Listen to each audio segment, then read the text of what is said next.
Welcome back to the program. Well, he has been telling it straight throughout his political career, and that's why we love Anthony Albanese on the show each week. That's right. Now, Albanese, Telling It Straight, is the title of a new biography about the who wrote senior Labor politician.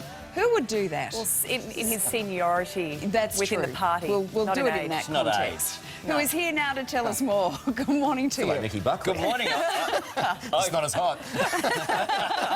Thanks, mate. I finally made it to the front To the here. big desk. Congratulations. Yeah. And we finally got the pronunciation of your name right. Indeed. Albanese. Albanese. Because of your Italian heritage. Indeed. Which this book talks all about. It does indeed. It's been a very daunting experience, I must say. I felt quite vulnerable about so much information being out there, but now I must say there's a bit of a sense. Someone said to me last night, a friend said to me, it must feel like there's a bit of a weight off your shoulders. And that's one of the reasons why I wanted to tell the story, because there's people I grew up with and went to school with who were told and have never been told anything different, that my father died before I was born. And you discovered, your mum told you that. Look, it's a long story, but just because I know our audience would really appreciate it, if you can, in a nutshell, sum up what happened. In a nutshell, my mum's a young working-class woman growing up in Camperdown in Sydney, Catholic, goes overseas, meets my father, becomes pregnant to him. He tells her that he's betrothed to someone from the town where he's from, Barletta in Puglia in Italy.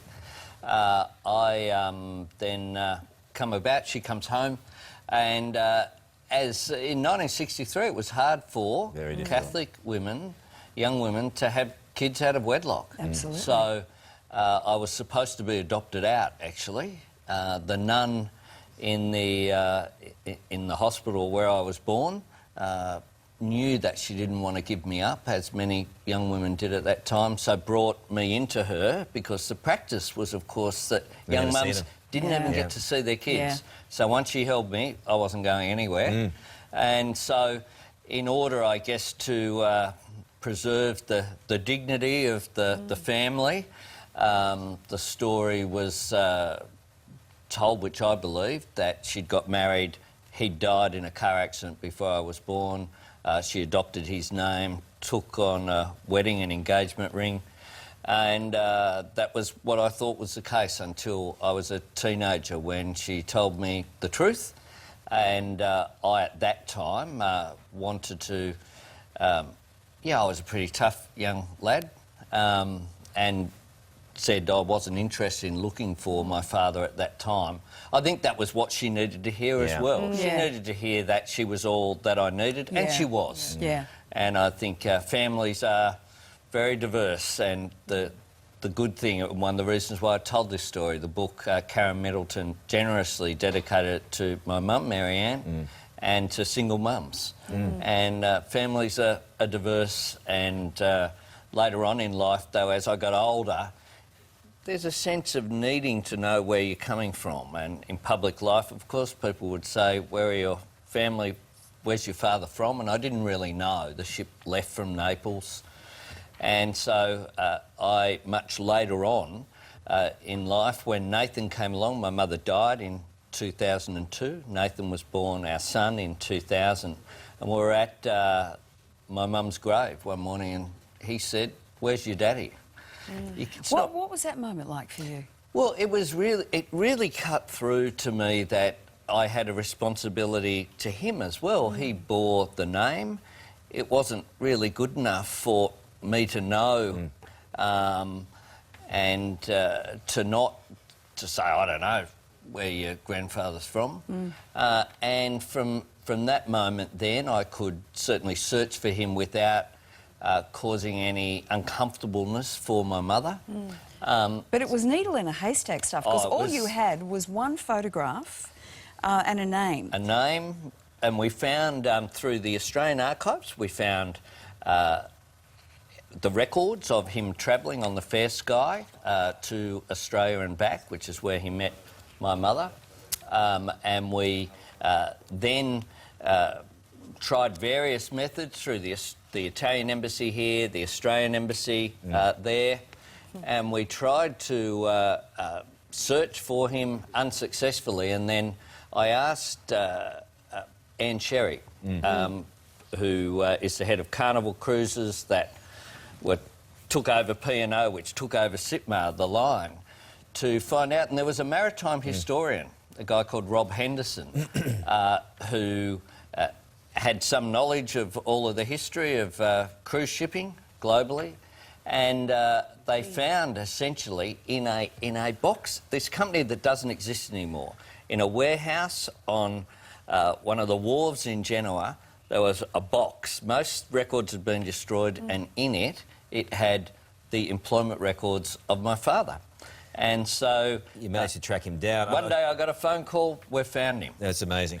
So I want to go to this photo here because you eventually, to cut a very long and breathtakingly interesting story short, you've managed to introduce your family now to him, and you met him for the first time as well, and there were some very powerful words and communication. In December 2009, I got to meet him. We had an intermediary, and I got to meet not just him, but my brother and my sister. Wow. And then the following Easter, I went over with Nathan, and the year after, I went over with Nathan and Carmel, and got to meet all the family. We're in contact through social media. We can contact each other now, and I made a number of trips there. He died in January of 2014, and in December I travelled over there to essentially say farewell. And he said something very special to you. He did. The last conversation, he was riddled with cancer. He went home to the flat where the family lived, and they would break into English. A lot of people lose, of course, their new languages. They go back to their first language, but occasionally there'd be this completely fluent English. And he said he was so pleased that he'd found me. And I said the same thing to him, and it was the last conversation that we had. But we've remained contact with the family, and Nathan's got cousins over there who he's able to engage with. I've got a brother and a sister who I never knew. How special. Well, it's a great read. Karen Middleton is a great journalist, and she's told the story beautifully.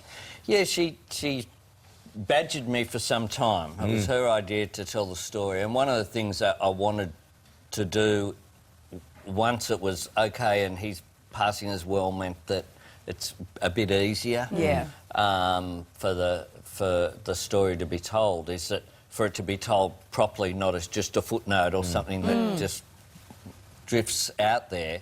And I must say I've been incredibly encouraged by so many people who've said, your story has made a difference, this is my story. So many people out there. This isn't a unique story. Families are of all sorts. And that's why I think it's worth telling. Hopefully it sends a positive message out there for people who are searching about their own identities. Alban, thank you so much for being with us and sharing that story. Go out and get that thing, and we'll see you Friday morning bright and early.